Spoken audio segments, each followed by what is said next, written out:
Muy bien, muchas gracias por habernos esperado breves momentos para poder comenzar esta entrevista, en la cual les comento y les damos a todos la bienvenida a este espacio jurídico que tiene el nombre de debate jurídico, el cual nuestro ideal es compartir opiniones, compartir conocimiento y debatir un poco las opiniones respecto de casos actuales que están rondando, en este caso, nuestra política peruana. Actualmente es de amplio conocimiento la crisis política que está viviendo el Perú, los 6 intensos días de protestas en las calles y las terribles muertes de 2 jóvenes, con los cuales ahora, y por un comunicado oficial de la Fiscalía, se ha dicho que se ha iniciado una investigación preliminar por el expresidente y todo su equipo, en este caso conformado por el Premier, por el ministro del Interior, y también posiblemente con una responsabilidad que caiga en el director de la PNP o el jefe de la región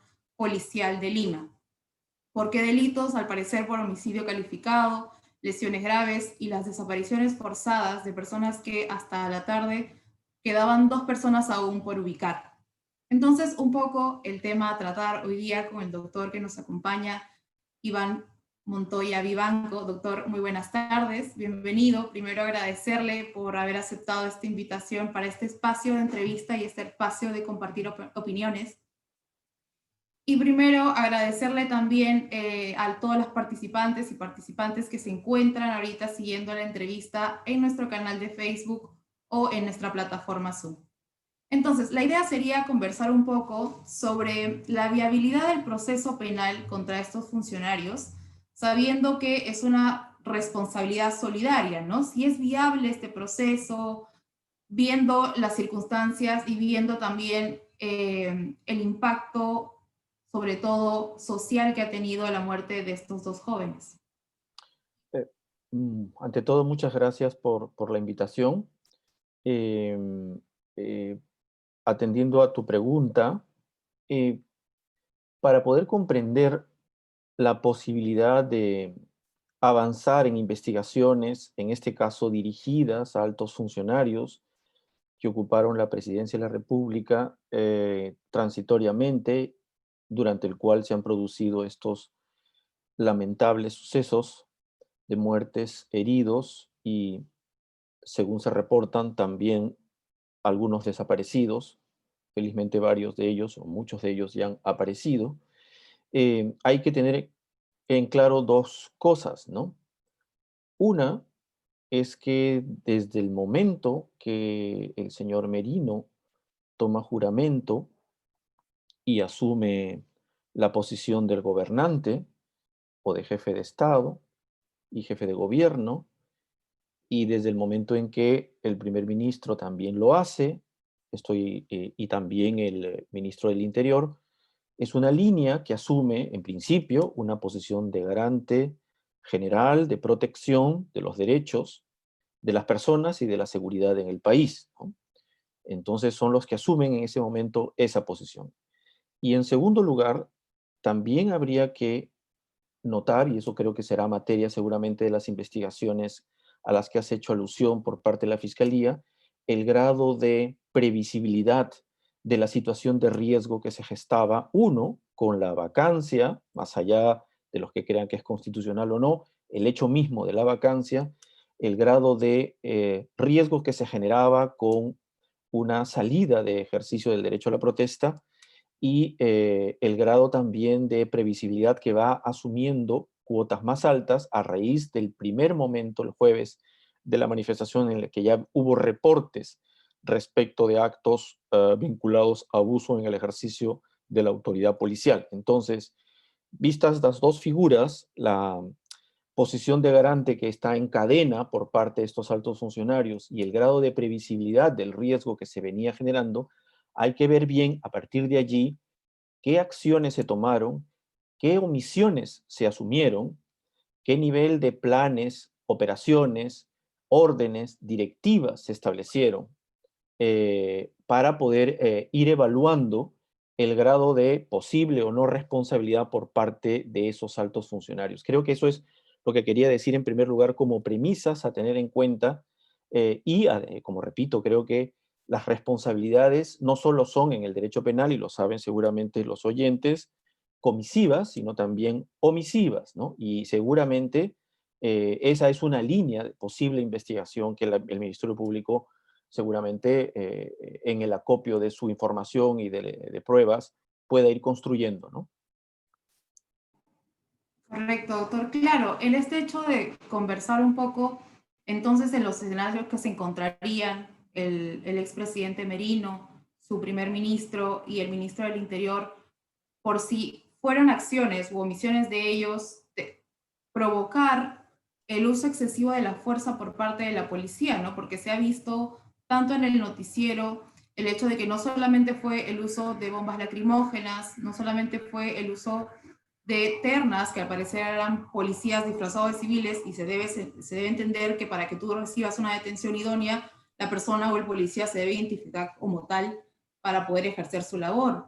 Y asimismo también el uso de estas, algunos lo llamaron canicas, según la policía, y aún lo mantiene aún así el vocero de la policía, que no eran canicas, sino que son material específico de goma que utiliza la policía, que al parecer no son letales. Pero hemos visto que si llega esto a tener 11 disparos en una persona, por supuesto que llega a ser letal, ¿no? Entonces ahí, ¿cuál sería la responsabilidad o cuál sería el escenario para ver que la responsabilidad llegue hasta el expresidente y llegue a la policía, ¿no? Teniendo también en cuenta que el vocero señaló, las responsabilidades penales son totalmente personales, y en este caso el fuero militar, que también constitucionalmente se le da la investigación de lo que son las acciones policiales en el ejercicio de su labor. ¿Cómo entraría también el tema del fuero militar en el tema de los policías en especial? A ver, sobre esto último en principio y luego sobre lo primero. Claro, el fuero militar y el fuero policial, la justicia militar policial básicamente atiende a delitos de función estrictamente, que el Tribunal Constitucional constantemente, o dos por lo menos sentencias, ha tratado de aclarar y precisar que no pueden tener competencias sobre delitos contra la vida o no pueden tener competencias en delitos contra la salud, ¿no? Entonces, sobre todo cuando, peor aún, cuando tienen, y esa es la connotación que le ha dado la fiscal de la Nación, delitos que se producen en el marco de una violación grave de derechos humanos. Entonces, no creo que si se presenta algún problema de conflicto de competencias, creo que ya está bastante claro que la dilucidación de las competencias van a ser asignadas al fuero común y la Fiscalía, me da la impresión, va a mantener esas competencias. Eso por esclarecer un poco el ámbito de competencias entre ambas. Lo que no implica, lo que no impide que en el ámbito policial se produzcan algunas investigaciones de corte administrativo sancionador probablemente, ¿no? Y que probablemente puedan prosperar. Pero dicho esto, vuelvo a tu primera parte de la pregunta. Sí, efectivamente, hay reportes múltiples de ejercicio desproporcionado de la fuerza policial, lo que tú has detallado claramente, digamos, un uso indiscriminado de gas lacrimógeno, uso indiscriminado de arma no, de, digamos, de munición no letal o de arma no letal, pero que cuando se produce en cantidades exorbitantes y de manera muy cerca al cuerpo, por supuesto que pueden tener riesgo de letalidad y armas atípicas igualmente, el apelar de manera uh, importante con personal no preparado, como son los ternas, pero personal que no está probablemente entrenado para poder, digamos, poner orden ante una manifestación que implica ejercicio de un derecho. Entonces, y hay algo particular, ¿no? Que estas marchas han tenido una manifestación particular, han tenido manifestaciones en distintos lugares dentro del propio Lima y a nivel nacional. En Lima, por lo menos, en las distintas zonas se han reportado esos excesos en el uso de la fuerza policial. Entonces uno se llega a preguntar, ese marco, ese despliegue excesivo con estas características que hemos mencionado, ¿no? Uso indiscriminado de gases, uso indiscriminado de perdigones, armas no letales, ese uso indiscriminado obedeció a un plan común. ¿Cómo es que coincide que en todos esos espacios ha podido haber una recurrencia y un modus operandi común? Esto probablemente obedezca, probablemente digo porque va a ser materia de investigaciones, a un planeamiento común, a una directiva común, y eso tendrá que ser evaluado, ¿no? Se acaba de aparecer una digamos, una queja, una denuncia de un subordinado que mencionaba que todo estaba parametrado con las órdenes de los oficiales, es decir, no se hacía nada sin órdenes específicas de las órdenes superiores. Habría que ver bien cuánto se mantenía esa rigidez y ver seguramente o no si es que efectivamente hubo algunos planes que disentían de los estándares y protocolos internacionales para el manejo de esta situación. Ojo que manejar planes para poder establecer el orden público vinculado a manifestaciones o, perdón, tumultos que sean delictivos por naturaleza son completamente diferentes a la forma de actuar que tiene que tener la policía cuando hay ejercicio de derechos legítimos. Uno tiene que partir que cuando hay este ejercicio legítimo, uno no puede ver a esa manifestación como enemigo o directamente como un acto de confrontación en sí. Deben estar alertas para sobre todo proteger la integridad física de incluso de los propios manifestantes. Digamos, hay un estándar del derecho internacional en el manejo de la fuerza que habría que ver si se ha respetado en las directivas y en los planes que la policía diseñó para poder controlar el orden público en el contexto del ejercicio de derechos fundamentales, ¿no? Claro, sí, muy importante el hecho que menciona las normas internacionales de las Naciones Unidas, que también lo ha hecho hincapié la Corte Interamericana de Derechos Humanos en el caso de estos principios básicos del uso de la fuerza, sobre todo de los encargados de la ley, y que deben cubrir ciertos estándares como son la excepcionalidad, la legalidad, la necesidad y la proporcionalidad, ¿no? Evaluar ahora si es que estos directores, al momento de plantear o mandar, digamos, a todo este equipo a, como se mencionó en algún momento, proteger a los manifestantes, porque si ellos están ejerciendo un derecho, lo ideal es que la policía esté ahí solamente para resguardar el orden y proteger también a los manifestantes. Entonces, en ese sentido, teniendo como base que el director de la PNP y el jefe de la región policial de Lima también estarían dentro de esta investigación que está realizando la Fiscalía y que ya hemos descartado que vaya a ser el fuero militar o el fuero policial el que lo vea, ¿cómo sería la imputación concreta para estas personas en el caso de homicidio calificado, en el caso de lesiones y en el caso de desapariciones forzadas, ¿no? Que es un tema que se ha venido abordando sobre todo ahora con el reporte en las redes constante de las personas que aparecían a los 2 o 3 días y con testimonios de que en realidad se encontraban, al parecer, en un lugar o no, o regresaron posiblemente con daños? ¿Cómo podríamos hablar de una imputación o cuál sería el alcance de esta imputación estrictamente para la policía?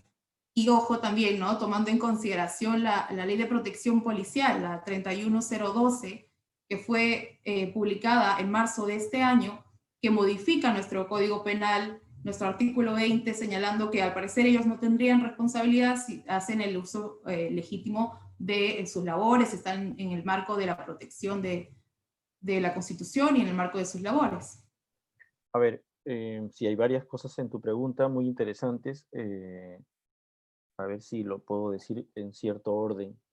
Mm, las imputaciones concretas, evidentemente, como mencionabas, la Fiscalía ha abierto por homicidio calificado, lesiones y desaparición forzada. Son delitos graves. Es más, agrega en el contexto de violaciones graves a los derechos humanos. Es una construcción que es parte de la jurisprudencia de la Corte Interamericana de Derechos Humanos, por medio del cual estas investigaciones tienen particularidades especiales, ¿no? La Fiscalía tiene que hacer denodado esfuerzo por una investigación seria, conducente a tener resultados efectivos, no puede tener connotaciones de una investigación pasiva de ninguna manera, tiene muchísima responsabilidad acá. El caso, la otra consecuencia, evidentemente, la imprescriptibilidad de estos hechos y probablemente y también su connotación de gravedad en sí misma, ¿no? No es cualquier homicidio, no es cualquier lesión, son homicidios o lesiones, si es que estas se logran reafirmar así, en el contexto del abuso del poder público, ¿no? Y el dato adicional es este delito de detención, desaparición o desaparición forzada de personas que tú mencionas, que lo tenemos en el código ya desde casi empezar el código 91, con un pequeño vacío de vigencia, pero que se retomó rápidamente.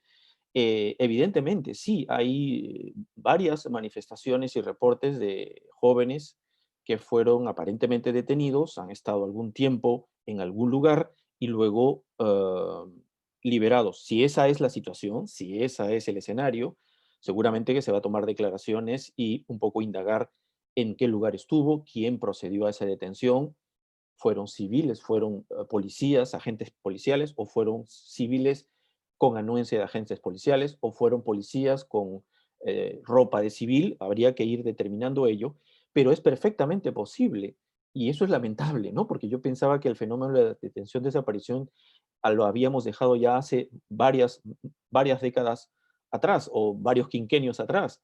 Sin embargo, volvemos a hablar de esta figura delictiva que es muy grave. Esta figura delictiva, aunque sea corta, 2, 3 días, y aunque sea, nosotros tenemos la concepción de la detención-desaparición que ocurrió en la década del 80 y 90, donde eran detenidos y luego ejecutados extrajudicialmente, y esa era la gravedad del asunto, pero no deja de ser una detención-desaparición el hecho de ser detenido, que se pregunte por su paradero y ellos no reporten ese paradero, que más bien oculten esa detención, y que a los 2, 3 días, luego de algún tipo de maltrato físico, puedan soltarlos. Esa situación de negación del paradero de la víctima y de ocultarla configura, aunque sea un escenario temporal, un evento delictivo de detención-desaparición.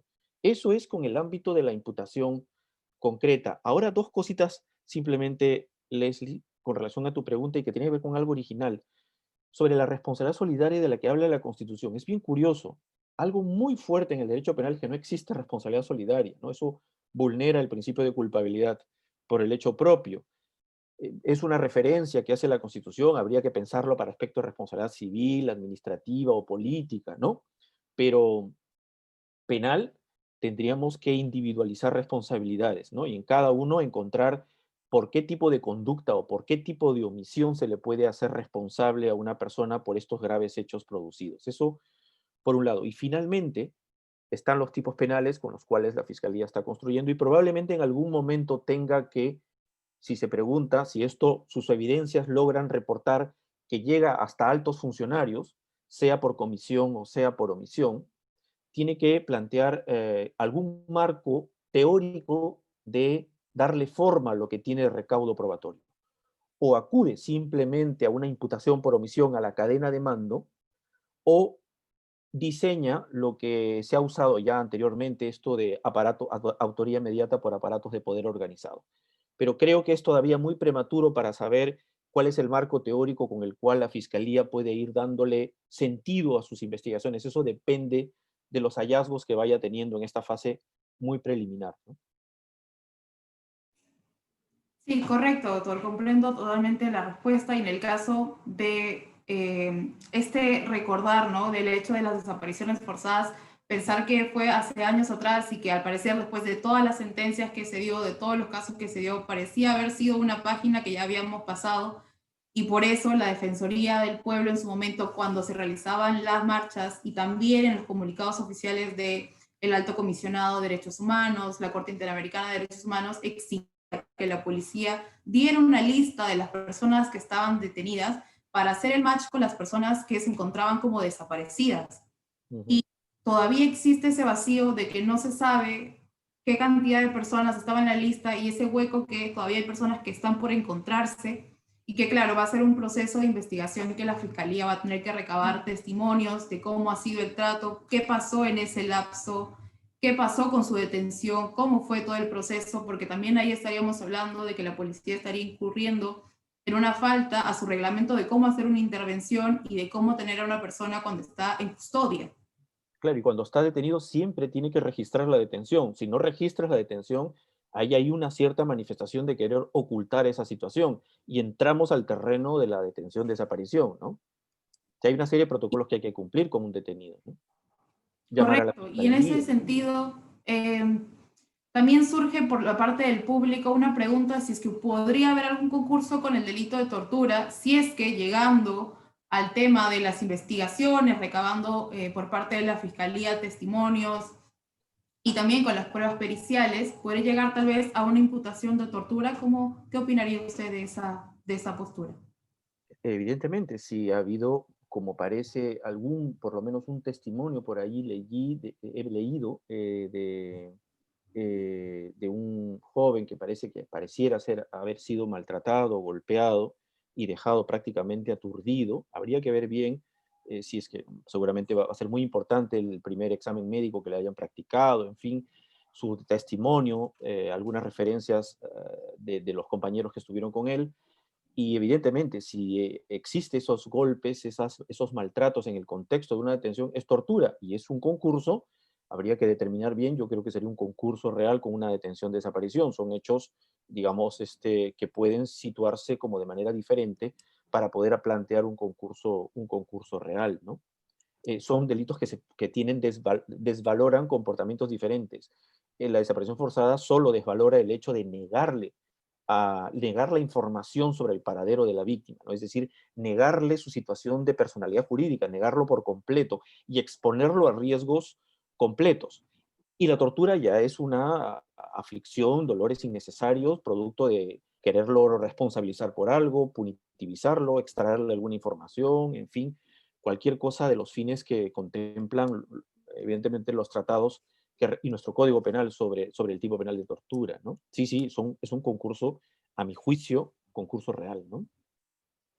Claro, me parece que igual esto también tendría que ser planteado en la teoría del caso que tenga la fiscalía en base a las recopilaciones, ¿no? ¿Y no le parece interesante que ahora muchas de las pruebas vengan y se soliciten las pruebas mediante la comunicación que han tenido los jóvenes en la marcha, las grabaciones, los pequeños audios? Es una nueva forma de recopilación de material que va a servir para el caso, que va a servir para, como usted dice, no tener una planteación de omisión, o estamos hablando de una autoría de este grupo de mando.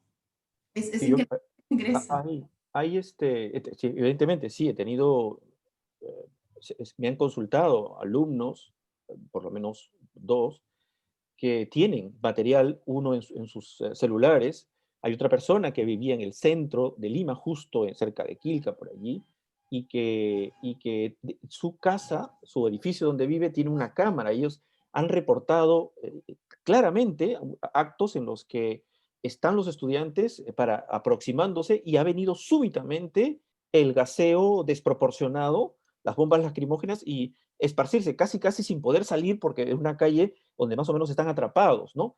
La Corte Interamericana dice que uno tiene que tener protocolos, es decir, si uno va por riesgo a la vida de alguna de las personas, recién intervenir con estas armas no letales o con bombas lacrimógenas, tiene que dejar abiertos canales para que los manifestantes puedan ubicarse en mejores lugares. O sea, no puede uno cercarlo como si fuese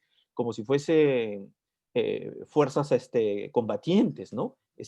Hay que no mirar una vez más, no hay que mirarlos como enemigos, ¿no? Como un contexto de confrontación. No se puede mirar así en este tipo de actuación. La policía no puede intervenir con esa mirada, con esa perspectiva, ¿no?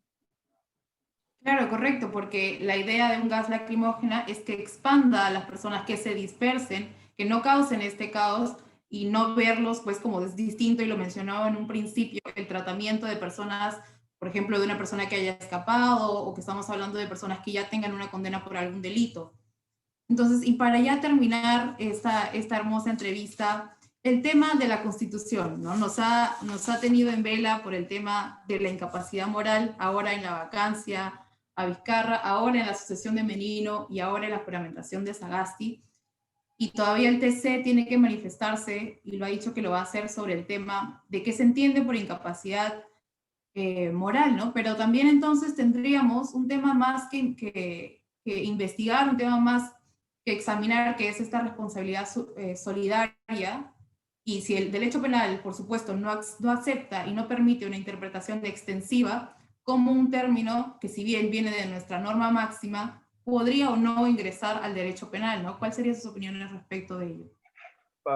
A ver, creo que por más que se pueda permitir algún tipo de lectura, responsabilidad solidaria, creo que, digamos, no hay forma de entenderla. La Constitución hay que entenderla sistemáticamente, no las disposiciones aisladas. Responsabilidad solidaria sin que respetemos la responsabilidad por el hecho propio, no creo que pueda ser aceptada. En el ámbito penal es clarísimo. El propio tribunal tiene una serie de resoluciones sobre responsabilidad penal por el hecho propio. Tiene por lo menos una clarísima en ese sentido. Y es manifestación de un principio que, aunque no esté explícitamente en la Constitución, el tribunal lo ha reconocido implícitamente en la Constitución, Por lo tanto, esa responsabilidad solidaria hay que entenderla para efectos civiles, para efectos no sé si administrativos, para efectos políticos o para efectos, en todo caso, digamos, de índole, no sé si, repito, no sé si políticos administrativos, civiles también, pero no penales, no penales, ¿no? Yo creo que para la responsabilidad penal es estrictamente individual, repito.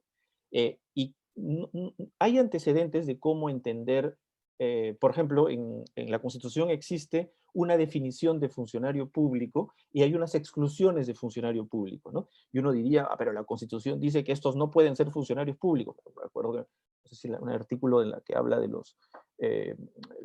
personal de confianza o estas personas que trabajan en empresas de naturaleza mixta, en fin.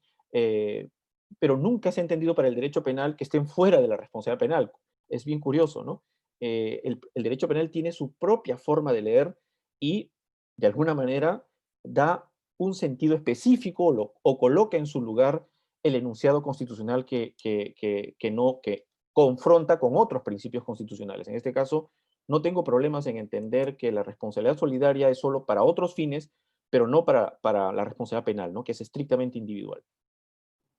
Claro, y sobre todo, ¿no? El impacto que tiene, en este caso, el derecho penal, a diferencia del derecho civil, a Por diferencia supuesto, de otros, por supuesto. que es un impacto mucho más fuerte. Estamos hablando, pues, tal vez de una limitación del derecho a la libertad. Entonces, claro, la interpretación ahí de solidaria debería basarse también en una interpretación, digamos, concreta o examinando también el plano en el cual estamos dirigiendo. Entonces, doctor, muchas gracias. Ha sido un gusto tenerlo. Los invitamos a todos a que sigan informándose, a que sigan lo que está pasando en nuestro país, sobre todo por el hecho de que debemos ser conscientes siempre de buscar la paz social, siempre de mantenernos informados y que esto sea para seguir aprendiendo y seguir creciendo y que nuestro Perú salga de esta crisis política. Nuevamente, doctor, muchas gracias por compartir sus opiniones y comentarios con nosotros. Esperamos verlos en otra nueva oportunidad. Gracias. A ustedes, Leslie, muchas gracias.